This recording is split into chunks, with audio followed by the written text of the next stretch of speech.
स्वागत है। लेकिन मैं संबित पात्रा पहला सवाल आपसे पूछता हूं, अगर राहुल गांधी और प्रियंका गांधी वाड्रा जा रहे थे तो आपकी सरकार को दिक्कत क्या थी? अगर वो हाथरस पहुंच जाते तो कौन सा तूफान खड़ा हो जाता? नहीं, अमीश भाई अगर जा रहे थे तो कानून सम्मत तरीके से जाना चाहिए। अगर आप भी जाएंगे लाव लश्कर के साथ, बैनर और पोस्टर के साथ, 500 लोगों के साथ, तो आपको भी, अमीश देवगन को, संबित पात्रा को, यहां बैठे किसी भी व्यक्ति को कानून से परमिशन लेना होगा। एक चिट्ठी आपको डीएम को देना होगा कि हम इतने लोगों के साथ इतने बजे इस प्रकार लाव लश्कर के साथ सेक्शन 144 जहां इंपोज हुआ है वहां जा रहे हैं। मैं ये सवाल पूछता हूं with due respect, Rahul Gandhi एक अपने आप को स्पेशल वीआईपी क्यों मानते हैं? प्रियंका वाड्रा अपनी आप को स्पेशल वीआईपी क्यों मानती है कि उनको परमिशन नहीं चाहिए, उनके ऊपर कानून लागू नहीं होगा, बाकी कानून सबके ऊपर लागू होगा? दूसरी बात, मैंने वो कह रहे हैं कि मैं तो अकेला भी जाने को तैयार हूं। उन्होंने उस भीड़ में यह भी कहा, संबित पात्रा रुकिए, सवाल सुनिए संबित जी, सवाल सुनिए। उन्होंने उस भीड़ के अंदर यह भी कहा कि मैं अकेला जाने को भी तैयार हूं। वो बाइट हमारे कैमरा पे है, न्यूज़ 18 के कैमरा पे है, क्योंकि हमारी टीम पूरे समय राहुल गांधी के साथ थी। We were following Rahul Gandhi and Priyanka Gandhi. बहुत अच्छा कर रहे थे, आप फॉलो कर रहे थे। वैसे उनको कोई और फॉलो करता नहीं है, आप लोग फॉलो कर रहे हैं, बहुत अच्छी बात है। मगर मैं तो खुद ही जवाब दे रहा था इसका कि वो तो कह रहे थे कि मैं अकेले जाने को तैयार हूं जी। अकेले जाने के लिए तैयार थे तो ये बैनर पोस्टर लेके 500 लोगों के साथ, काफिले के साथ घर से क्यों निकले थे? अकेले अपने गाड़ी में आते, गाड़ी को कोई रोकता भी नहीं, गाड़ी चली जाती, पहली बात। दूसरी बात है, आप बताइए, अकेले चल के वो वहां से जाते, उनकी सिक्योरिटी वहां से जाती, तो ये जो यमुना एक्सप्रेसवे था इसको बंद कर देना चाहिए था। यहां 120 किलोमीटर पर आवर के स्पीड से गाड़ियां गुजरती है, सारी गाड़ियों को बंद कर दिया जाता। यूपी पे गुजर रही सारी गाड़ियों को बंद करके एक सड़क केवल एक व्यक्ति पैदल चलेगा इसलिए खोल दिया जाता। ये कानून सम्मत है क्या? इस प्रकार हो सकता है क्या? वो अकेले गाड़ी में बैठ के आते, चले जाते, किसने रोका था? आपने अपनी बात को रखा। मैं सीधा रुख करता हूं आपका अलका लंबा। आज का दिन हमने देखा, आज सुबह से शाम तक क्या कुछ हुआ। मैं आपसे जानना चाहता हूं, किसी के परिवार में अगर संवेदना जताने जाया जाता है तो 500,000 की भीड़ के साथ जाया जाता है या अकेला जाया जाता है? अमीश जी, ये हाथरस की बेटी के लिए यही कहना चाहूंगी कि जब जिंदा थी इंसाफ नहीं था, जब तड़प रही थी इलाज नहीं था, और जब मर गई तब इज्जत से अंतिम संस्कार नहीं था। पिता को बंदी बना दिया गया है।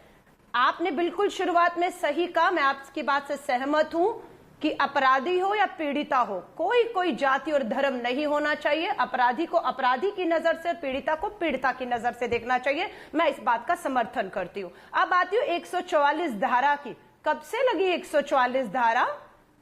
क्यों लगाई गई 144 धारा? मीडिया को रोका जा रहा है। कांग्रेस नेता राहुल गांधी कहते रहे, अच्छा हुआ आपने बताया है, 144 धारा डीएनडी पर नहीं लगी थी, हाथरस में लगी हुई है।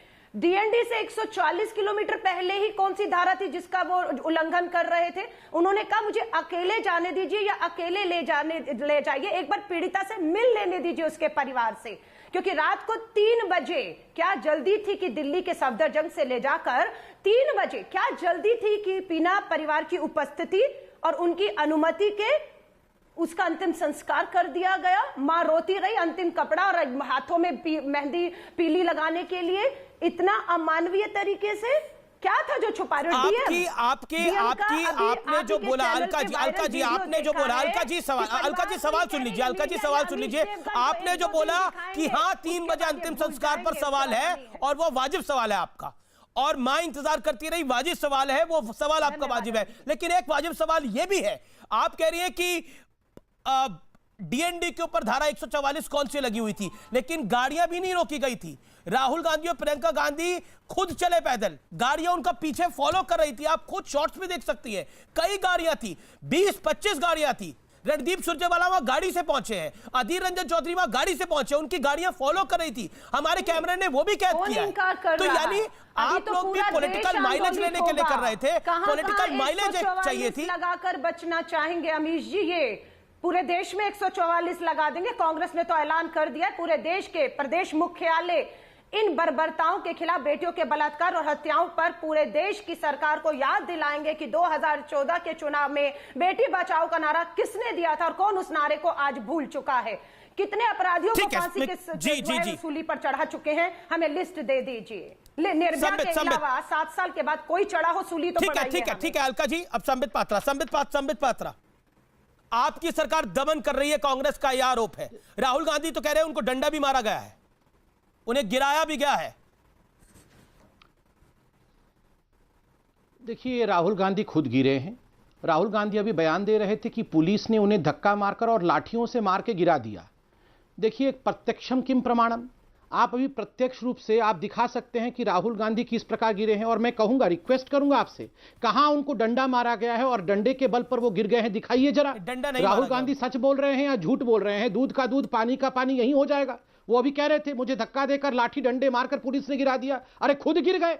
आप बताइए, ये जो व्यक्ति है, ये कभी किसानों के बारे में बैठ के बात करता है पार्लियामेंट के अंदर, तो उसके बाद आंख मार देता है, खुद जाके गिर जाता है। आपको क्या लगता है, ये अगर पूरे देश में इस विषय को उठाएंगे, कोई राहुल, एक सीरियस विषय में भी राहुल गांधी को कोई सीरियसली नहीं लेता है? क्योंकि एक तो वो सीरियसली बिहेव नहीं करते हैं, कानून का उल्लंघन करते हैं, तीसरी बात झूठ बोलते हैं, और चौथी बात पक्षपात करते हैं। अगर ये उत्तर प्रदेश की बात करते हैं तो राजस्थान के विषय में भी बात करनी चाहिए। राजस्थान की मैं 3 कटिंग लेके आया हूं, ज्यादा कुछ समय नहीं लूंगा आपका। एक कटिंग आप देखिए, राजस्थान में पिछले 24 घंटे में 7 रेप है, 7 शहरों में, 12 शहर में, जयपुर में, आप लीजिए अजमेर में, जयपुर विद्यानगर में, सीकर में, सवाई माधोपुर में, 7 स्थानों पर 24 घंटे में रेप हुई है। 12 शहर में तो 2 नाबालिग ये कहेंगे कि इनकी सफेद, इनकी कमीज हमारी कमीज से ज्यादा मैली है, ये कहेंगे आप? क्या आपको ये शोभा देता है? मैं कह रहा हूं कि किसने कहा? अशोक गहलोत मेरा नाम नहीं है। अशोक गहलोत कौन है? अशोक गहलोत मुख्यमंत्री है राजस्थान